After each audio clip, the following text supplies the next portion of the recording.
So we have already started off with the factors affecting the capital budgeting decision. We have completed the first factor, that is cash flow of the project.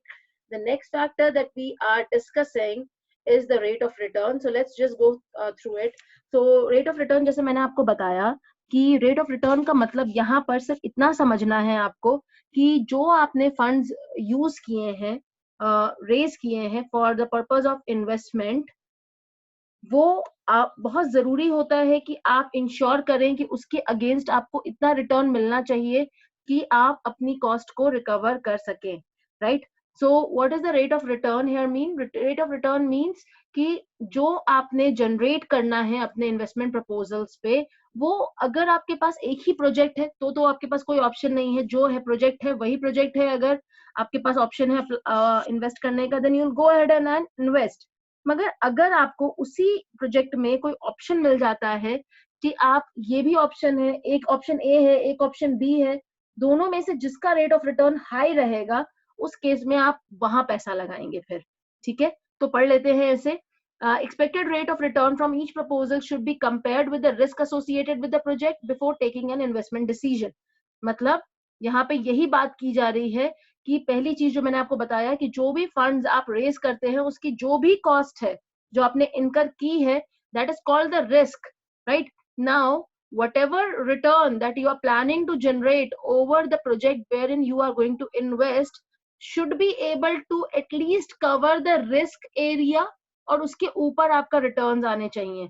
Next आगे लिखा है, if there are two investment proposals A and B with the rate of return 10 and 12%, then project B would be selected, क्योंकि उसको 12% मिल रहे थे। Only if the rate of return cannot be the sole criteria. Some investment proposal bring high rate of return but at the same time involves huge risk। मतलब यहाँ पे एक और चीज बताई जा रही है और वो क्या है कि 12% देख के आपने सेलेक्ट तो कर लिया, मगर मान लेते हैं कि उसका टाइम पीरियड लंबा था, राइट? जिसके बारे में मैंने आपको बताया था कि जैसे प्रोजेक्ट ए का जो टाइम पीरियड था वो सिर्फ 10 साल था, प्रोजेक्ट बी का 15 साल था। 15 साल में 12% या 10 साल में 10%, कौन सा सेलेक्ट करेंगे आप? ऑफ कोर्स 10% वाला। क्यों? क्योंकि 10 साल का है, मतलब time value of money would be higher for this as compare to the one which has got a life of 15 years, right? तो इसी वजह से यहाँ पे रेट ज्यादा होते हुए भी 12% को हमने सेलेक्ट नहीं किया। आगे चलते हैं। The finance manager should select the project, should select the proposal with the moderate risk which the company can afford। Huge risk may lead to insolvency। मैंने कई बार आपको बताया है ना कि अगर आप रिस्क ज्यादा ले लेंगे जो कि आप बियर नहीं कर सकते हैं तो क्या होता है? It leads to dissolution. So that is also called insolvency. Okay, आगे चलते हैं। I hope this slide is very much clear to all। anyone having any doubt would be writing it in the chat box। okay, जो हमारा next और last factor है and that is investment criteria. अब investment criteria involve, इसका मतलब क्या होता है कि जो भी हमारे इन्वेस्टमेंट प्रपोजल्स हैं जहां हम पैसा इन्वेस्ट करने वाले हैं उस पे हमें कुछ कैलकुलेशंस करने पड़ते हैं। मतलब उसके ऊपर हम कुछ क्राइटेरियाज लगाएंगे, जैसे कि हमारे पास है पे बैक पीरियड, देन हमारे पास है नेट प्रेजेंट वैल्यू, हमारे पास है इंटरनल रेट ऑफ रिटर्न, हमारे पास है प्रॉफिटेबिलिटी इंडेक्स। ये जो सारे मैंने नाम लिए ना, ये सारे आपके टेक्निक्स होते हैं जो कि आप किसी भी इन्वेस्टमेंट प्रपोजल के ऊपर चेक कर सकते हैं लगाकर कि एक प्रपोजल जहां आप पैसा लगाने वाले हैं बेस्ड ऑन द आउटफ्लो, उसका इनफ्लो क्या है और कितना आपको रिटर्न मिलेगा, राइट? तो अगर इन सारे मेथड्स के थ्रू मुझे पता चल जाए कि मेरा जो इन्वेस्टमेंट है वो किस केस में प्रॉफिटेबल है तो मैं पैसा वही लगाऊंगी, right? That means for investing the money in any investment proposal it is very important that we apply some technique which I have just named, right? तो वो सारी टेक्निक या कुछ टेक्निक्स को अप्लाई करके आप उन इन्वेस्टमेंट प्रपोजल्स को इवेल्युएट करेंगे, फिर अगर वो प्रॉफिटेबल आता है तो आप वहां पे पैसा लगाएंगे, और जो भी इन्वेस्टमेंट आपका बेस्ट, जो भी इन्वेस्टमेंट प्रपोजल आपके लिए बेस्ट रहेगा वहां पैसा लगाया जाएगा, taking care of the rate of return that it is generating, the cash outflow which is involved, and the cash inflow which it will be generating over the period of the life of that fixed asset, right? तो ये आपको समझ में आ गया सभी को? मैं एक बार आपके लिए रीड कर देती हूँ इसे. There are various capital budgeting techniques available to a business that can be used to evaluate the various investment proposals, right? तो जैसे मैंने आपको एग्जांपल दिया, pay back period, NPV is net present value, या IRR is internal rate of return, then PI is profitability index. तो ये मैंने 4 आपको टेक्निक्स बताई हैं. ये चारों टेक्निक्स का न्यूमेरिकल भी होता है, न्यूमेरिकल एप्लीकेशन भी होता है, मगर वो आपको करना नहीं है. If you want and if you think that you will be having a better understanding of it, then I will do 1 or 2 for you, right, जिससे कि हमको बेहतर समझ में आए. मगर फिलहाल मैं आपको सिर्फ समझाने के लिए बता रही हूँ कि 4 टेक्निक्स अगर मैं मान लूं कि है, तो उन टेक्निक्स को लगा करके, वो कैलकुलेशंस करके हम ये समझने की कोशिश करते हैं कि एक्चुअली बिजनेस जहां प्रपोजल में, जिस प्रपोजल में पैसा इन्वेस्ट करने वाली है, उससे उसको कितना रिटर्न मिलेगा, कितना जनरेट होगा इनफ्लो. अगर वो इनफ्लो उसके आउटफ्लो के ऊपर है, तो कितना सरप्लस है जो अवेलेबल है, and at what rate of return are we investing. तो ये समझना हमारे लिए बहुत जरूरी होता है.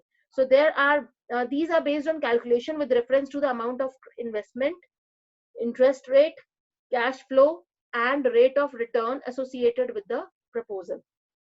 These techniques are applied to the investment proposal to so as to choose the best proposal. Okay. अब यहाँ पे मैं आपको एक एग्जांपल दे देती हूँ, वो है आपका पे बैक पीरियड. पे बैक पीरियड जैसा इसका नाम बता रहा है, पे बैक पीरियड मतलब एक इन्वेस्टमेंट प्रपोजल में जब आप पैसा लगाते हैं, मान लेते हैं कि मैंने लगाया 1 लाख इन्वेस्टमेंट, जो फिक्स एसेट की लाइफ है वो है 5 साल, राइट. एक ऑप्शन है जो बता रहा है कि इस 1 लाख को लगाओ और 5 साल की लाइफ है. तो एक प्रपोजल में जो आपकी कॉस्ट रिकवर हो रही है वो हो रही है 3 साल में, और एक प्रपोजल में लाइफ में आपकी प्रोजेक्ट की जो कॉस्ट रिकवर हो रही है वो आपकी हो रही है 4 साल में. किस प्रोजेक्ट को चुनेंगे आप जिसमें रिकवरी हो रही है 3 साल में? क्यों? क्योंकि the moment the cost is recovered, जो बाकी के 2 साल बचे लाइफ के, वो क्या करेंगे आप? रिटर्न्स जनरेट करेंगे. जहां पे रिकवरी ही 4 साल में हो रही है, तो रिटर्न्स के लिए कितना साल बचा? 1 साल. इसका मतलब है कि जिस जिस प्रोजेक्ट का पे बैक पीरियड जितना कम रहता है, उस प्रोजेक्ट का प्रॉफिटेबिलिटी उतना ही हाई रहता है. तो ये एक क्राइटेरिया था समझने के लिए कि हमने प्रोजेक्ट को किस बेसिस पे सेलेक्ट किया. Okay, I hope this is clear to all. Anybody having any doubt, please write it down in the chat box. Anybody having any doubt? No doubt. Okay, अब जो ये इन्वेस्टमेंट डिसीजन है आपने ये कर लिया है. आज का आपका होमवर्क यही है कि आप सिर्फ इस इन्वेस्टमेंट डिसीजन को पढ़िए, अच्छे से समझिए इसकी इंपॉर्टेंस और इसके फैक्टर्स दोनों को. Anything which is not clear, please make it clear tomorrow when we are meeting in the class. आज की क्लास के लिए मैं बस इतना ही पढ़ाऊंगी. फाइनेंसिंग डिसीजन और डिविडेंड डिसीजन मैं आपको कल कराऊंगी, क्योंकि फाइनेंसिंग डिसीजन के भी बहुत सारे फैक्टर्स होते हैं जो हमको पढ़ने हैं.